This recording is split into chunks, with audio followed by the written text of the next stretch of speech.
Welcome to Headstones and Microphones, where we use AI to step into the past through a researched, first-person simulation of history's most interesting people. I'm your host, Calvin. While we've added some creative storytelling, our goal is to inspire your own study of these fascinating lives. Now, let's meet our guest. Today, we're joined by a man who made an absolute art out of the second banana roll and managed to break almost every co-star he ever worked with. For those who may somehow not know who you are you? I'm Tim Conway. You might remember me as Ensign Charles Parker from McHale's Navy, or perhaps as the Old Man or Mr. Tudball on the Carol Burnett Show. Or, if you're a bit younger, maybe you know my voice as Barnacle Boy from SpongeBob SquarePants. We are thrilled to have you. Let's start at the beginning. When and where were you born? I arrived on December 15th, 1933, in a lovely place called Willoughby, Ohio. It's just outside of Cleveland. What was your given name at birth? My parents named me Thomas Daniel Conway. Is there a story behind why you changed it to Tim? There sure is.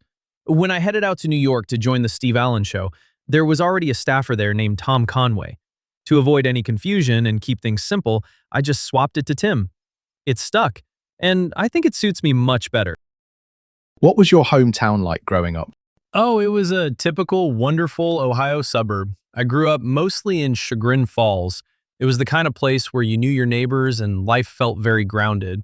My father, Daniel, was a pony groomer, so I was around horses quite a bit. What was your family life like? It was good, though a bit quiet. My mother, Sophia, was of Romanian descent. My dad was Irish. I was an only child, which I think is why I spent so much time in my own head, making up silly things. What kind of kid were you? I was definitely the class clown, but honestly, it was a survival tactic. I was quite small, and when you're the little guy, you have two choices: be funny or get beat up. I chose funny. What were your biggest fears growing up? Probably those bigger kids I was trying to avoid. But really, I think I just feared being ordinary. I always felt like there was something funny waiting to happen if you just looked at things the right way. What did you dream of becoming as a child? For a while, I desperately wanted to be a veterinarian because of my dad's work with horses. But then I realized how much science was involved, and my brain just didn't work that way. What were some of your favorite activities in school? I loved anything that let me perform. But I actually discovered my quote-unquote knack for comedy in a strange way. I was dyslexic, and when I'd have to read aloud in class, I'd mispronounce words or read things that weren't there.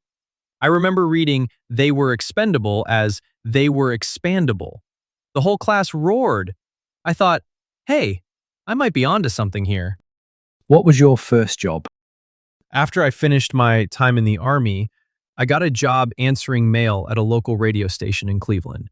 It wasn't glamorous, but it got my foot in the door. Was there a moment where you realized you were different from everyone else? It was probably that expandable moment in school.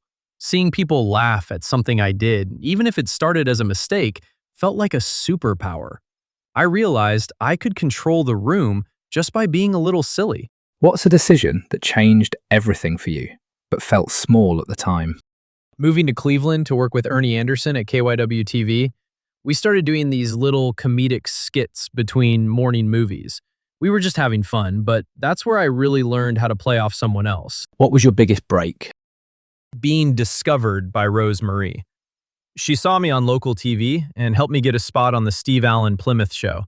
That led directly to McHale's Navy, which really put me on the map. What were your biggest struggles before success? Oh, I had plenty of failures. I had a show called Turn On that was so bad it was canceled after just one episode. The producers didn't even want it back after the commercial break. My own self-titled show in 1970 only lasted 12 episodes. You have to be able to laugh at the flops. Did you ever consider quitting? Never. I always felt more comfortable being the guy in the background making small funny things happen than being the big star anyway.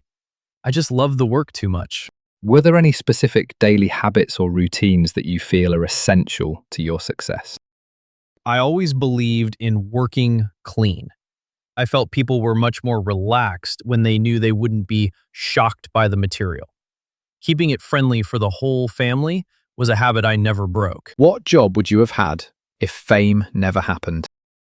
I probably would have stayed in radio or maybe followed in my father's footsteps with the horses. I've always loved the track. How did relationships change after success? The best part was finding my comedic soulmate in Harvey Korman. We worked together for decades. Success gave me the chance to spend every day trying to make my best friend laugh until he cried on national television. What could be better? Did fame bring happiness? Happiness came from the laughter. Knowing I could make someone's day a little lighter through a silly character like Dorf or the Old Man, that's what brought me real joy. What's something people misunderstood about your life? People often thought I was a regular on the Carol Burnett Show from the very start. I actually wasn't a permanent regular until 1975. I was just a frequent guest who kept showing up until they couldn't get rid of me. Who had the biggest influence on your life? Ernie Anderson. He was my mentor in those early Cleveland days. He taught me that you don't have to try too hard to be funny.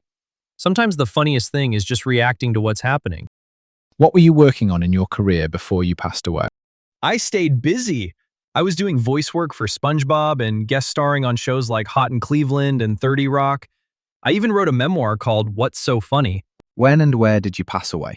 I passed away on May 14th, 2019 in Los Angeles.